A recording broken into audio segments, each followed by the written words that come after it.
আসসালামু আলাইকুম, টেকসুন্দির আরও একটি নতুন ভিডিওতে আপনাকে স্বাগতম। ফেসবুক কভার আর ডিজাইনের ধারাবাহিক ভিডিওতে আজকে আপনাদের সাথে এই ডিজাইনটি শেয়ার করব। আশা করি এই ডিজাইনটি আপনাদের খুব ভালো লাগবে। তো ডিজাইনটি করতে হলে আমাদের প্রথমে প্রয়োজন পড়বে পিক্সআর্ট এবং পিক্সেলঅ্যাপ এবং ডেসক্রিপশন বক্স থেকে বরাবরের মতো একটি পিএলপি ফাইল ডাউনলোড করতে হবে। তো পিএলপি ফাইলটি অবশ্যই 4 ডিজিটের একটি পাসওয়ার্ড দিয়ে লক করা আছে। আপনারা ভিডিওর মাঝখান থেকে পাসওয়ার্ডগুলো সংগ্রহ করে পিএলপি ফাইলটি ডাউনলোড করে নেবেন। তো চলুন চলে যাই মূল টিউটোরিয়ালে।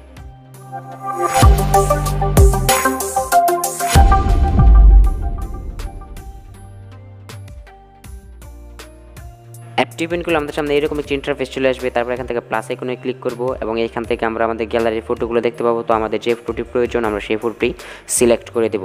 তো ফটোটি সিলেক্ট করা হয়ে গেলে আমরা এখান থেকে রিমুভ বিজি একটা অপশন পেয়ে যাব। আমরা এই রিমুভ বিজি অপশনটাতে ক্লিক করে দেব। তাহলে দেখতে পাবো আমাদের ফটোর ব্যাকগ্রাউন্ডটি খুব সহজে রিমুভ হয়ে গেছে। তারপরে এখান থেকে আমরা যে ট্রান্সপারেন্ট একটি অপশন আছে আমরা এই ট্রান্সপারেন্ট অপশনটিকে সিলেক্ট করে দেব। তারপরে এখান থেকে আমরা টিক মার্কের উপরে ক্লিক করে দেব। তারপরে এখান থেকে আমরা চলে আসবো স্টিকার যে অপশনটি আছে এই স্টিকার অপশনে, এবং স্টিকার আসার পর আমরা এখান থেকে সার্চ বার পেয়ে যাবো। সার্চ বারে লিখে সার্চ করবো রেড শেপ।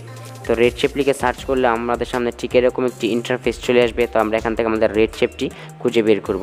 তো আমরা স্ক্রল ডাউন করে নিচের দিকে যাব। নিচের দিকে গিয়ে আমরা দেখবো রেড শেপটি কোথায় আছে। তো আমরা এখান থেকে এই রেড শেপটিকে সিলেক্ট করব। তো আমরা এটাকে সিলেক্ট করে দেবো। তারপরে এটাকে আমরা ফুল স্ক্রিন করে দেবো।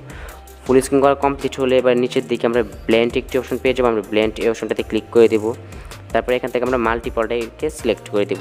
তারপরে এখান থেকে যদি এটা বেশি রেড কালার হয়ে যায় আমরা অপাসিটি একটি অপশন পেয়ে যাবো, এটাতে ক্লিক করব এবং এখান থেকে আমরা আমাদের ইচ্ছে মতো করে এটাকে কাস্টমাইজ করে কমিয়ে বাড়িয়ে নিতে পারবো।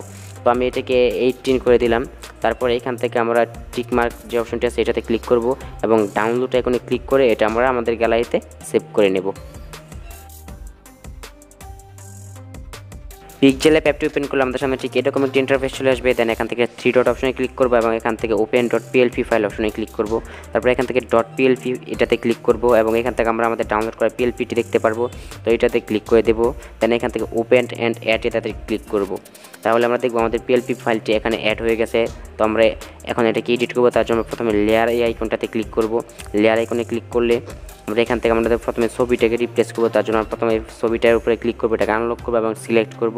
তারপর আবার লেয়ার অপশনে ক্লিক করব এবং এখান থেকে আমরা এই আইকনে ক্লিক করব এবং রিসিলেক্ট অপশনটাতে ক্লিক করে দেব।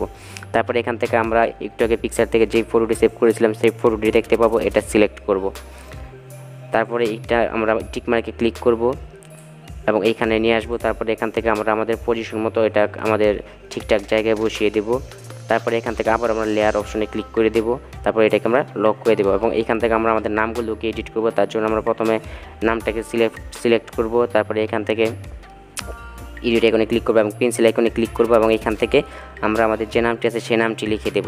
তারপরে আমরা এখান থেকে ওকে অপশনে ক্লিক করব। তো একইভাবে আমরা এখানে যতগুলো নাম দেখতে পাচ্ছি সবগুলো নামকে এডিট করব। তো আমি এখান থেকে আর এডিট করলাম না। তারপরে এখান থেকে ব্যাক করব। তারপরে ব্যাক করে এখান থেকে আমরা প্রথমে সেভ আইকনে ক্লিক করব এবং এখান থেকে সেভ এস ইমেজটাকে সিলেক্ট করব। তারপরে এখান থেকে আলট্রা সিলেক্ট করব। তারপরে সেভ টু গ্যালারি অপশনে ক্লিক করে এটা আমরা আমাদের গ্যালারিতে সেভ করে নেব। ব্যাস, আমাদের কাজ কমপ্লিট।